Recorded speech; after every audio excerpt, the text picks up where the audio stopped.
नमस्ते। आज आप जानेंगे गधों के बारे में मजेदार तथ्य। गधों मिलनसार और बुद्धिमान जानवर हमेशा घोड़ों की तुलना में अधिक विनम्र माने गए हैं। कई शताब्दियों तक केवल कुलीन लोग ही घोड़े को रखने और उसकी सवारी करने का खर्च उठा सकते थे।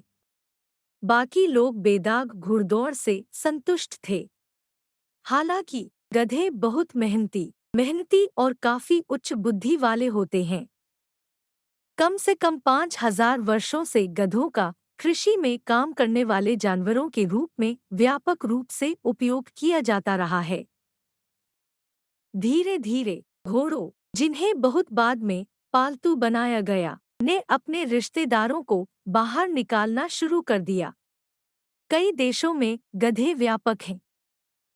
हालांकि कृषि में उनका लगभग कभी उपयोग नहीं किया जाता है। जानवरों की कुल संख्या 40 मिलियन व्यक्तियों तक पहुंचती है। विकसित देशों में उन्हें प्रजनन के लिए या पालतू जानवर के रूप में रखा जाता है। वे रेगिस्तान के लिए अच्छी तरह से अनुकूलित हैं और भोजन और पानी की कमी को आसानी से सहन करते हैं। अफ्रीका को अभी भी इन जानवरों की जरूरत है। मिस्र और मेसोपोटामिया में पहली बार जंगली गधों को पालतू बनाया गया। सभी पालतू जानवर अफ्रीकी गधे हैं।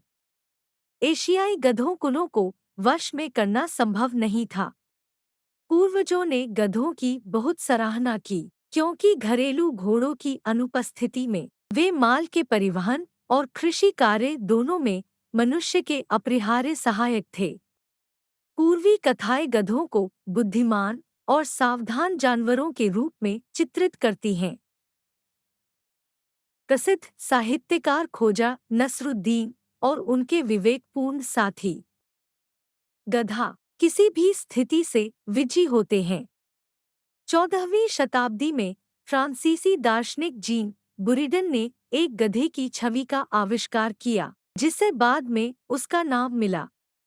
इच्छा की अभिव्यक्तियों का अध्ययन करने वाले बुरिडन का मानना था कि गधा दो समान मुट्ठी भर घास के बीच चयन करने में सक्षम नहीं होगा और भूख से मर जाएगा।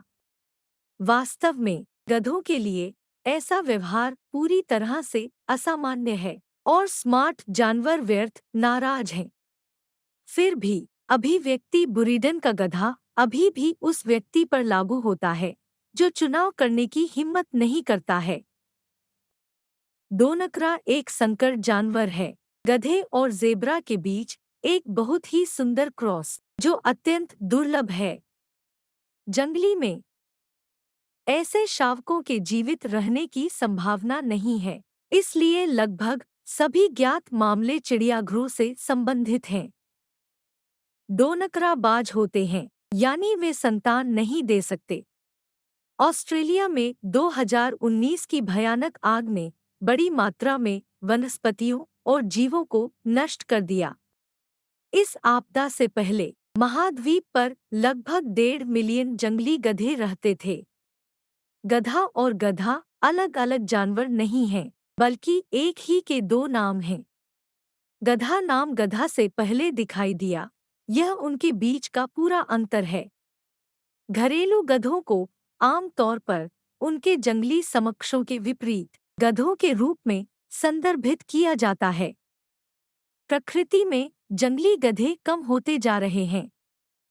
अफ्रीकी जंगली गधे की दो उपप्रजातियां न्यूबियन और सोमाली उत्तरी इथियोपिया में लाल सागर के तट से दूर इरिट्रिया में पाई जाती हैं। दुर्भाग्य से शिकारियों के कारण सोमालिया में जंगली गधे लगभग गायब हो गए हैं। फिलिस्तीन में एक छोटा चिड़ियाघर इसी तरह के संस्थानों से अलग है कि इसमें अधिकांश जानवर अवैध रूप से दिखाई दिए, मिस्र से एक सीमा सुरंग के माध्यम से। इजरायलियों के साथ एक स्थानीय सैन्य संघर्ष ने चिड़ियाघर को क्षतिग्रस्त कर दिया और 2 ज़ेब्रा मारे गए। चिड़ियाघर न तो नए जानवर खरीद सकता था और न ही ला सकता था। मजदूर जालसाजी के लिए गए। उन्होंने ज़ेब्रा के बजाय धारियों से रंगे हुए गधों को रखा। संगीत का सबसे प्रसिद्ध टुकड़ा डॉग वार्च है। कुछ यूरोपीय देशों में इसे पिस्सू वार्च कहा जाता है। बुल्गारिया में यह एक बिल्ली मार्च में बदल जाता है। फिनलैंड में एक बिल्ली पोल्का में। हंगरी में इस राग को गधा मार्च कहा जाता है।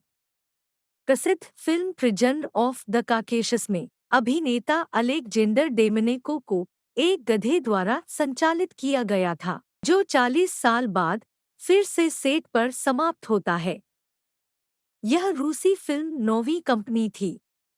जंगली गधे बहुत सावधानी से व्यवहार करते हैं, इसलिए उनके बारे में बहुत कम जानकारी है।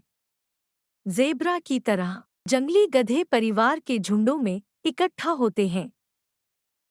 एक पुराने गधे के नेतृत्व में सामान्य समूह में 1 दर्जन मादा और युवा जानवर होते हैं। अर्धरेगिस्तान और रेगिस्तान में रहने वाले जानवर भोजन और पानी की तलाश में लंबी यात्रा करते हैं। एक बच्चे को जन्म देने के लिए गधे को 12 से 14 महीने की आवश्यकता होती है। प्राचीन काल में खच्चर किसी भी जानवर के क्रॉसिंग से प्राप्त एक संकर था। अब खच्चर को गधे और घोड़े का संकर कहा जाता है। ये संकर काफी कठोर और बुद्धिमान होते हैं, लेकिन गधों और घोड़ों में अलग-अलग गुणसूत्रों की संख्या के कारण बाज होने की प्रवृत्ति होती है। घर में गधों की संख्या से प्राचीन मिस्रवासियों ने समाज में एक व्यक्ति की स्थिति निर्धारित की। अमीर और कुलीन 1000 जानवरों तक के विशाल झुंड के मालिक हो सकते थे।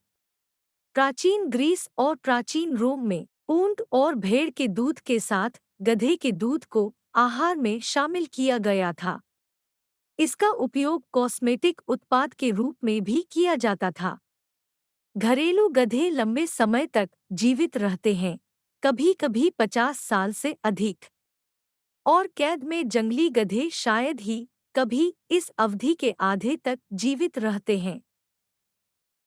स्पष्ट अफ्रीकी गधों का लगभग कोई प्राकृतिक दुश्मन नहीं है, क्योंकि वे जीवन के लिए कठोर जलवायु परिस्थितियों वाले स्थानों का चयन करते हैं।